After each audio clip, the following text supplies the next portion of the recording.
இந்த 19வது நாளிலும் உங்களை பார்க்கும்படி கர்த்தர் கொடுத்த கிருபைகளுக்காக நன்றி செலுத்துகிறேன்.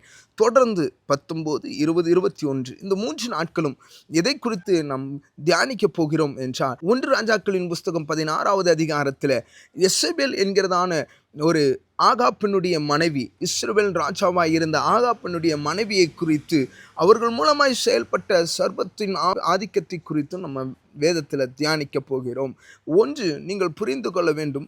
1 யோவானின் புஸ்தகம் 3வது அதிகாரம் 8வது வசனம் சொல்கிறது, பிசாசினுடைய தந்திரங்களை கிரியைகளை அழிக்கும்படியே தேவகுமாரனாகிய இயேசு கிறிஸ்து வெளிப்பட்டார் என்று சொல்லி வேதம் நமக்கு காண்பிக்கிறது.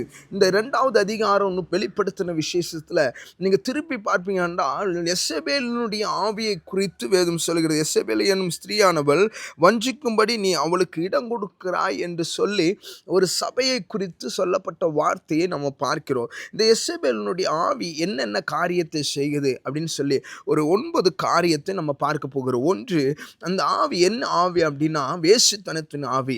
வெளிப்படுத்தின 2:20 சொல்லப்பட்டிருக்கிறது.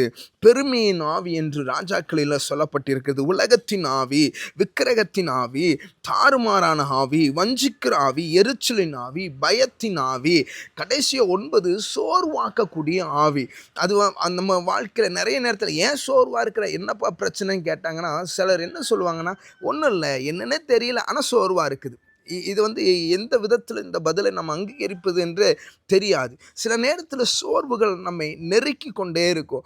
ஏன் சோர்வாக இருக்கிறோன்னு கூட தெரியாத அளவுக்கு சோர்வுக்குள்ளே நம்ம கடந்து போவோம். ஆண்டவர் சொல்கிறார், நீங்கள் சோர்ந்து போகிறதுக்கு பின்புலத்தில் இருந்து கிரியை செய்கிற இந்த யெசபேலின் ஆதிக்கங்களை நீங்கள் கடிந்து கொள்ள வேண்டும் என்று ஆண்டவர் விரும்புகிறார். எலியா சோர்ந்து போய் சூரச்செடிக்கு அடியில் போய், போதும் ஆண்டவரை, என் ஜீவனை எடுத்துக்கொள்ளும் என்று சொல்கிற அளவுக்கு ஒரு சோர்வு வரும் என்று சொன்னால், அதற்கு பின்புலமாய் இருந்து செயல்படுகிற இந்த யெசபேலின் ஆவி. நீங்கள் ஒன்றை புரிந்து கொள்ள வேண்டும்.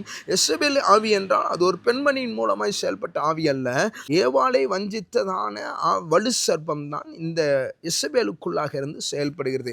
அது இன்றைக்கு வரைக்கும், இந்த சபை வரைக்கும், இன்றைய காலகட்ட சபை வரைக்கும் அது பெரிய ஒரு தாக்கத்தை உண்டு பண்ணி கொண்டிருக்கிறது என்பதை நீங்கள் மறந்துக்கூடாது. அதனால் இந்த 8, 9 விதமான செயல்பாடுகள் இதன் பின்னாடி இருந்து செயல்படுகிற ஆவிகளை கண்டறிந்து துரத்த வேண்டும் என்று ஆண்டவர் விரும்புகிறார். கர்த்தர் உங்களை ஆசீர்வதிப்பார்.